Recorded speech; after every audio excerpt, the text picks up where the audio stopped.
Assalamualaikum warahmatullahi wabarakatuh. Para pemirsa, jumpa lagi dengan Pak Aji di kanal YouTube Aji Suraji. Para pemirsa, pada kali ini Pak Aji akan membicarakan tentang sesuatu yang lebih rinci lagi dari IKP, Indeks Kondisi Perkerasan versi Bina Marga. Nah, versi Bina Marga IKP ini sebenarnya versi PCI versi Indonesia, begitu kira-kira. Nah, tetapi ini sangat menarik para pemirsa, contoh khususnya untuk para audien yang dari Indonesia, ya, di mana IKP ini merupakan adopsi dari BCI. Nah, untuk itu Pak Aji untuk sesi ini dan selanjutnya akan mendalami tentang apa itu IKP yang lebih rinci lagi. Dan pada kesempatan ini akan bicarakan tentang part yang pertama, yaitu penentuan unit sampel. Nah, pentingnya penurunan unit sampel, para pemirsa, ketika kita akan survei IKP menggunakan Indeks Kondisi Perkerasan versi Bina Marga Indonesia, maka penentuan unit sampel ini menjadi sangat penting karena apa? Karena ini akan menentukan tentang hasilnya. Jadi begini para pemirsa. Jadi untuk survei IKP ini bisa dengan model dua cara. Apakah menggunakan seluruh populasi itu disurvei atau menggunakan sampling. Menggunakan sampling hanya tertentu saja. Nah ini menariknya Pak Mesa. Memang punya keperluan-keperluan sendiri. Kalau itu keperluannya untuk desain, untuk menentukan bagaimana kondisi perkerasan, maka disarankan menggunakan metode populasi, seluruhnya disurvei. Tetapi kalau hanya untuk sekedar melakukan manajemen rutin atau memonitor bagaimana kondisinya, maka bisa menggunakan metode sampling ini. Nah, metode sampling inilah yang penting untuk kita pahami sehingga kita bisa paham bagaimana sebenarnya survei menggunakan IKP ini, apakah metodenya sudah benar atau tidak. Karena kalau metodenya tidak benar, maka disangsikan atau diragukan hasilnya itu. Begitu Pak Pemirsa. Oleh karena itu, para pemirsa, silakan simak penjelasan Pak Aji pada tayangan video berikut ini.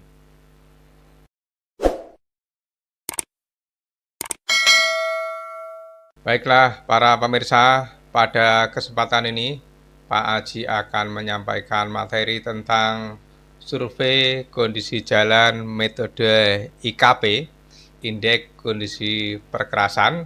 Ini adalah merupakan part yang pertama, yaitu penentuan unit sampel. Oke, ini merupakan lanjutan dari materi sebelumnya yang telah ditayangkan, yaitu tentang sekilas metode IKP. Nah, kemudian secara lanjutan Pak Aji memberikan rincian materi-materi yang lebih dalam. Pada kali ini adalah penentuan unit sampel. Para pemirsa, apa yang dimaksud dengan materi yang termasuk di dalamnya adalah unit sampel? Jadi, hal yang nanti perlu didalami terkait unit sampel adalah bagaimana penentuan unit perkerasan, kemudian penentuan jumlah unit sampel, kemudian ada unit khusus, kemudian selanjutnya penentuan jarak antara unit sampel, selanjutnya yang terakhir adalah penandaan lokasi unit sampel. Para pemirsa, berbicara tentang unit sampel, apa sih sebenarnya yang dimaksud dengan unit sampel? Unit sampel adalah suatu objek yang akan disurvei berdasarkan kriteria yang telah memenuhi syarat, tentunya adalah syarat IKP dan ketentuan, sehingga sampel tersebut memenuhi sebagai representasi populasi dari kondisi kerusakan jalan tersebut. Inilah yang sebenarnya apa yang disebut dengan unit sampel. Selanjutnya bagaimana langkah-langkah untuk menentukan unit sampel perkerasan itu? Karena IKP ruas itu ditentukan berdasarkan IKP unit-unit sampel. Jadi ada IKP ruas, kemudian ditentukan berdasarkan IKP unit-unit sampel yang dipilih dari unit-unit perkerasan, maka untuk menentukan IKP ruas perlu terlebih dahulu ditentukan unit-unit perkerasan. Ya, unit perkerasan dan unit sampel terus tentunya. Artinya IKP ruas itu harus di breakdown sedemikian rupa, baik itu tentang unit perkerasan maupun unit-unit sampel.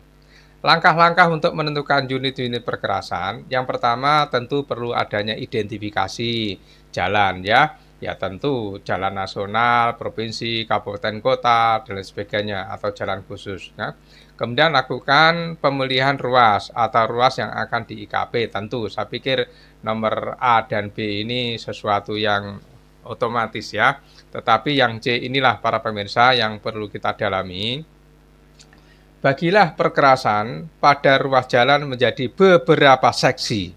Jadi ruas jalan dibagi menjadi beberapa seksi perkerasan berdasarkan keseragaman rancangan perkerasan, yaitu apakah itu perkerasan lentur atau perkerasan kaku, sejarah penanganan, lalu lintas, dan kondisi perkerasan. Nah, kondisi perkerasan terutama Pak Rosa, ini kondisi perkerasan ini seperti apa? Ya, tentunya ada suatu estimasi, suatu kondisi perkerasan itu, yaitu apakah baik, sedang, rusak ringan, dan rusak berat.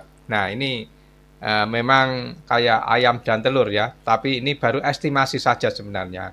Jadi, mana kondisi perkerasan yang sedang, rusak ringan, dan rusak berat itu diidentifikasi awal. Lah, walaupun nanti di IKP itu sebenarnya dari 7 tingkatan IKP itu sebenarnya bisa dikonversi dalam bentuk 4 jenis ini nanti luarannya, yaitu kondisi baik, sedang, rusak ringan, dan rusak berat. Oke, selanjutnya para pemirsa, untuk perkerasan lentur, bagaimana cara menentukan unit perkerasannya atau unit sampelnya? Untuk perkerasan aspal beton atau lentur, bagilah seksi perkerasan ke dalam unit-unit perkerasan. Terlihat pada gambar 2. Dalam hal ini, yaitu tiap unit perkerasan harus mempunyai luasan antara 225 sampai dengan toleransi 90 meter persegi ya. Oke, toleransi ini memang digunakan untuk antisipasi, yaitu seandainya 225 itu tidak tepat, tidak bulat begitu ya. Kemudian untuk mengakomodasi kalau mungkin ada kondisi khusus ya.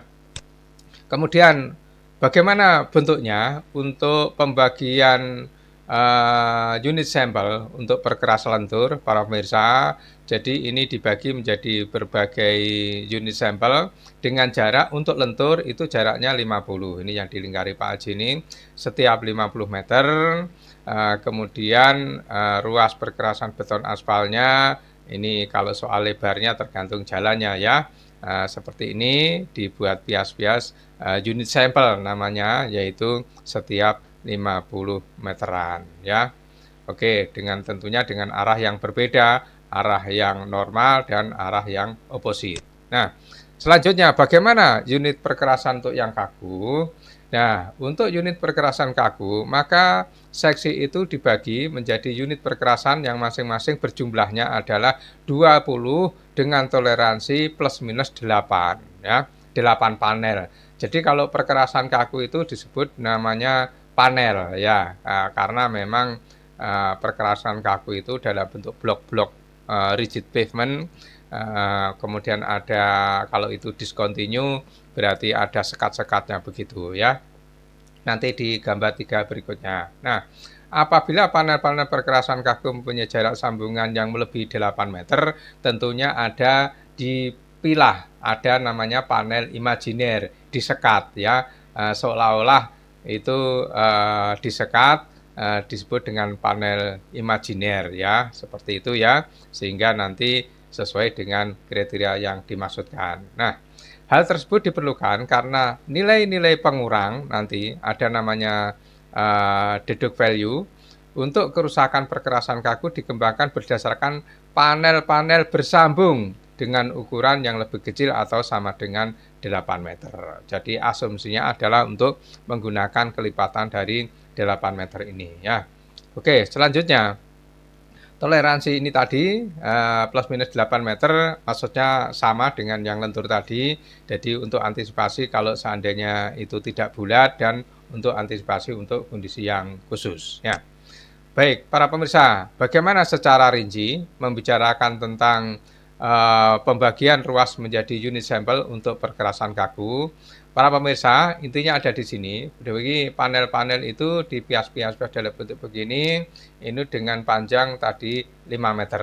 Tadi ada rekomendasi tadi di awal 8 meter. Oke, berarti boleh diartikan antara 5 sampai 8. Kira-kira kok begitu ya. Di depan tadi dijelaskan 8 meter, tapi di gambar itu 5 meter. Jadi memungkinkan antara 5 sampai 8 unit sampel ini. Kemudian masing-masing diberi tanda, ada penomorannya masing-masing unit sampel. Oke, baik para pemirsa. Nah, lalu jumlah sampel yang akan disurvei. Nah, jadi tadi itu baru di kotak-kotak, namanya unit sampel. Lalu mana unit sampel yang akan disurvei? Tentu di sini, intinya sebenarnya di sini Pak Pemirsa. Jadi setelah dibuat unit sampel di kotak-kotak tadi, sebenarnya mana sebenarnya yang akan disurvei? Nah, setelah unit perkerasan dalam seksi ditentukan, apabila diperlukan, langkah selanjutnya adalah menentukan jumlah unit sampel yang akan disurvei. Nah, ini menarik para pemirsa. Sebenarnya kata kuncinya ada di sini. Jumlah unit sampel yang akan disurvei. Mana yang akan disurvei? Nah, ini penjelasannya. Perhatikan para pemirsa. Jumlah unit sampel yang akan disurvei dapat bervariasi, yaitu seluruh unit perkerasan, artinya seluruh populasi itu disurvei yang terdapat di sepanjang seksi, atau sejumlah unit perkerasan yang dapat memberikan tingkat kepercayaan 95% atau suatu jumlah yang lebih kecil. Nah, artinya apa? Disebut dengan tingkat kepercayaan 95% itu adalah model sampling, begitu bahasa lainnya. Jadi yang pertama itu kalau itu ada seluruhnya disurvei, kemudian model yang kedua adalah model sampling. Maunya begitu, maksudnya itu begitu. Nah, samplingnya itu mempunyai tingkat kepercayaan 95% atau berapalah mau yang dimaui, mau 90 atau berapa. Nah, semua unit perkerasan dalam seksi dapat disurvei apabila diperlukan untuk analisis proyek. Artinya apa? Berarti kalau semua unit tadi, kalau untuk analisis proyek, maka disarankan semua unit sampel itu disurvei. Jadi survei populasi. Karena kendala sumber daya manusia, nah tadi sumber daya tadi keterbatasan manusia, biaya dan waktu, survei terhadap seluruh unit perkerasan biasanya tidak dilakukan ya. Untuk keperluan manajemen rutin. Jadi para pemirsa, kalau hanya pada tataran manajemen rutin sekedar ingin mengetahui saja, maka artinya boleh menggunakan sampling ya, sampel tadi yang tingkat kepercayaan 90%. Namun untuk keperluan analisis proyek dalam rangka estimasi kuantitas dan pemeliharaan dan perbaikan perkerasan pada suatu ruas, diperlukan unit sampel yang jumlahnya sama dengan unit perkerasan. Nah, artinya apa para pemirsa kalimat ini? Kalau itu untuk analisis proyek, yaitu untuk DED dan segala macamnya, maka ya ini harus disurvei semuanya, begitu maunya. Jadi survei semuanya namanya survei populasi, bukan sampling. Nah, inilah para pemirsa, pada layar ini, lembar ini sebenarnya ingin membicarakan tentang kapan kita melakukan survei untuk seluruhnya, kapan kita akan melakukan survei hanya tingkat sampel. Jadi kalau untuk DED, untuk desain, maka seluruh populasi itu disurvei. Nah, tetapi kalau hanya keperluan untuk manajemen rutin, hanya untuk mengetahui saja seperti apa kondisinya, maka bisa dilakukan dengan metode sampling. Kira-kira itu pesan yang ingin disampaikan di dalam layar ini, seperti itu yang bagian ini ya. Oke, baik para pemirsa. Nah, kemudian kalau itu metode sampling memang lebih rumit ya, banyak hal-hal yang disyaratkan seperti apa, bagaimana jumlah minimum jumlah sampel dan seterusnya. Ini semuanya kalau itu metode sampling ya. Jadi untuk mencapai kepercayaan itu 95%, maka tentunya jumlah data itu diikuti di sini ya. Jadi para pemirsa, maka di sini kalau ingin metode sampling, maka ikuti rumus ini, N sama dengan ND kuadrat per E kuadrat per seperempat, N-1 plus D kuadrat. Ini E adalah penyimpangannya seperti apa, D adalah deviasi, kemudian adalah N besar adalah jumlah total unit perkerasan dalam seksi. Nah, jadi berapa jumlah minimum sampel yang disyaratkan adalah N ini, para pemirsa ya. Nah, kemudian tentu ini masih lanjutan dari metode sampling tadi, agak jelimet ya. hitung ulang lagi untuk dicek lagi ya. Artinya apa? Apabila jumlah unit sampel yang ditentukan menggunakan deviasi standar asumsi 95% tingkat kepercayaan, maka jumlah unit sampel tersebut perlu dikonfirmasi. Dalam hal tersebut, jumlah unit sampel dihitung berdasarkan deviasi standar asumsi dihitung ulang dengan menggunakan deviasi standar aktual. Nah, bagaimana deviasi standar aktual? Itu menggunakan rumus yang ada di sini. D sama dengan fungsi dari IKP, kemudian ada N ini. Ini untuk menghitung deviasi standar aktual. Lagi-lagi ini adalah kalau menggunakan metode sampling. Nah, kemudian masih dilanjutkan lagi metode sampling ini ya. Hitung ulang jumlah unit sampel. Nah ini, jadi berdasarkan deviasi standar yang sudah dihitung dengan persamaan dua yang tadi, maka perhitungan ulang revisi jumlah minimum unit sampel. Nah, memang rada jelimet ini ya. Dihitung lagi jumlah minimum unit sampel. Kemudian dinyatakan di sini apabila jumlah unit sampel revisi yang akan disurvei lebih besar dari jumlah unit sampel yang telah disurvei, maka pilih dan surveilah unit sampel tambahan tersebut ya. Kemudian terus ulangi proses pengecekan itu tadi sehingga sampai mencapai sama dengan atau lebih besar dari jumlah unit sampel yang ditentukan dengan menggunakan deviasi standar asumsi. Oke, baik para pemirsa. Nah, ini masih lagi lanjutan kalau metode sampling itu jumlah minimum unit sampel yang disurvei seperti apa? Nah, jumlah sampel ini untuk mencapai tingkat kepercayaan 95% ini, maka singkat cerita adalah ikuti yang tabel di tabel 2 ini, yaitu jumlah minimum unit sampel yang harus disurvei. Ini adalah jumlah unit sampelnya, kemudian ini adalah jumlah unit sampel yang disurvei. Jadi unit sampel tadi yang di kotak-kotak tadi memang tidak semuanya disurvei. Yang disurvei ikuti ini. Kalau ada 1 sampai 5 unit sampel maka ya disurvei adalah 1 unit sampel. 6 sampai 10 cukup 2 unit sampel yang disurvei. 11 sampai 15 cukup 3 unit sampel. 16 sampai 40 cukup 4 unit sampel yang disurvei.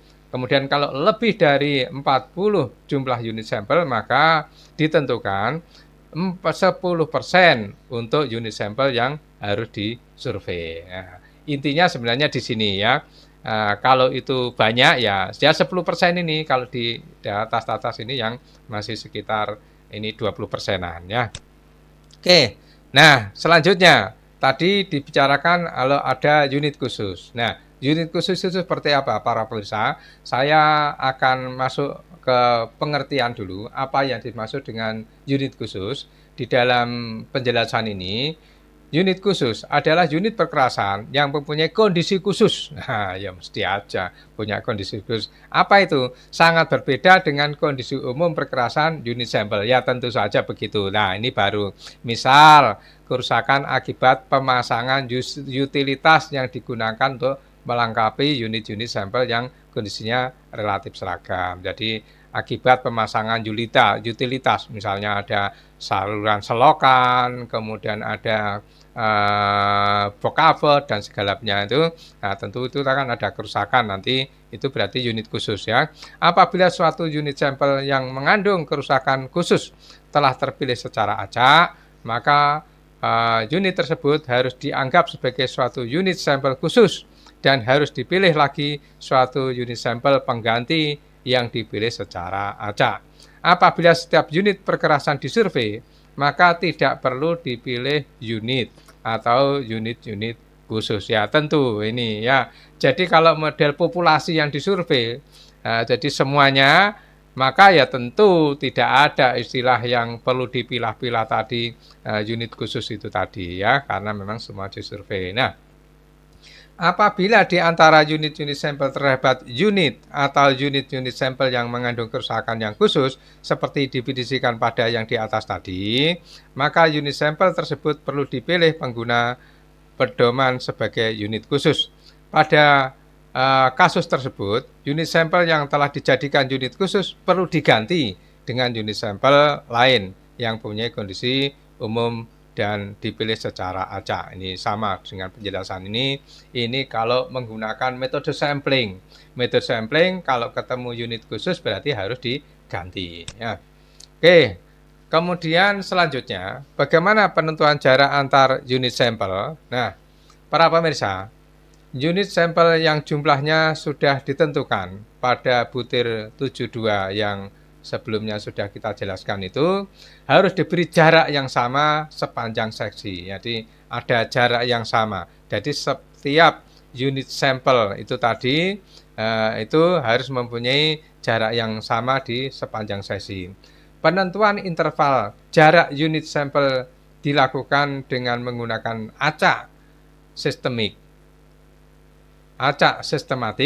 yaitu dihitung persamaan 3 dan dibulatkan ke bawah. Ini para pemirsa, jaraknya seperti ini ya. Untuk unit sampel pertama harus disurvei, dipilih secara acak dari unit sampel ke-1 sampai dengan sampel ke I. Unit-unit sampel pada suatu seksi yang berurutan makin besar dengan interval jarak yang sama setelah unit pertama yang dipilih secara acak juga harus disurvei.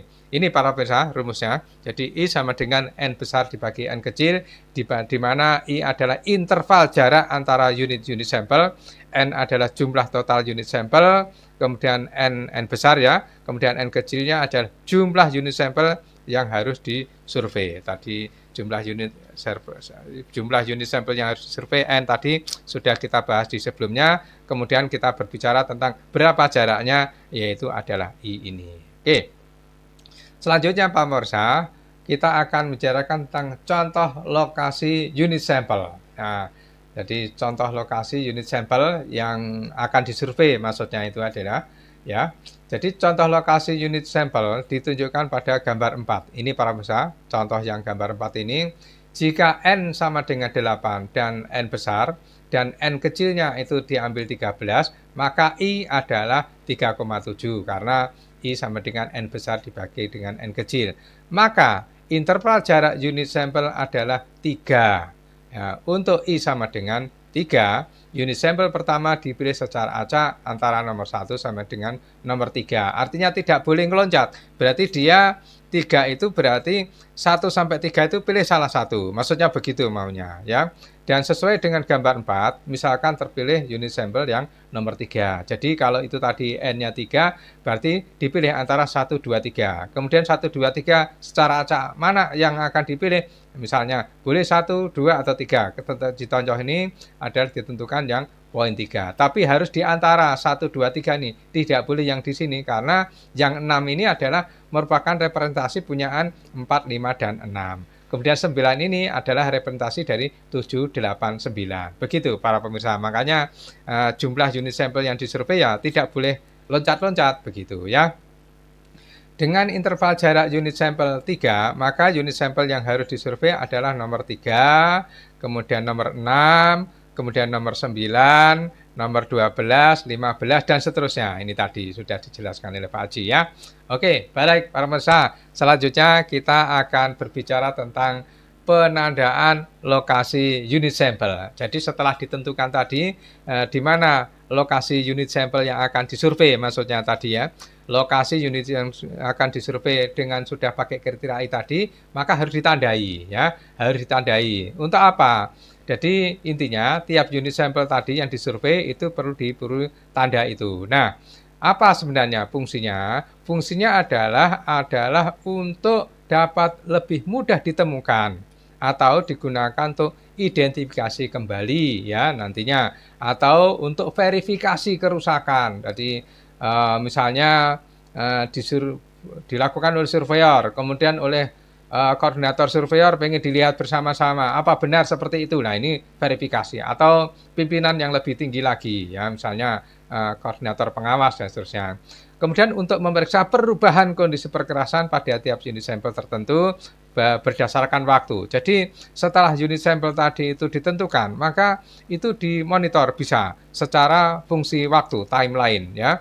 Jadi di situ bulan ini seperti apa, bulan berikutnya seperti apa, bulan berikutnya lagi seperti apa, atau semester 1, semester 2, semester 3, semester 4, dan seterusnya dari jangka waktu pembangunan itu, serta untuk keperluan survei di masa yang akan datang. Tentunya seperti itu para pemirsa. Oke, para pemirsa, inilah kiranya yang bisa dijelaskan oleh Pak Aji terkait dengan bagaimana menentukan unit sampel untuk bagaimana survei menggunakan IKP, Indeks Kondisi Perkerasan versi Bina Marga atau PCI versi Indonesia. Oke, Pak pemirsa, semoga bermanfaat. Assalamualaikum warahmatullahi wabarakatuh.